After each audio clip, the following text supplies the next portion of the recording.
Kuşlarda yulaf kullanımı. Özellikle tüy dönemlerinde tüy sağlığı ve deri sağlığı için gereklidir.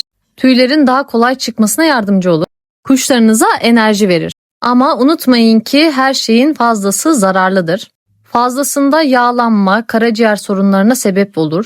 Hatta tüy dökümünü de tetikler. Peki kuşunuz neden diğer yemler dururken yulaf yiyor? Bence en önemli sebep yulaf tanelerinin yumuşak, kırılabilir olması ve lezzetli olması. Diğer sebepler ise kuşunuzun seçici olması ve beslenmesinin yulaf ağırlıklı olmasıdır. Eğer veterineriniz tavsiye etmediyse lütfen ekstra yulaf vermeyin.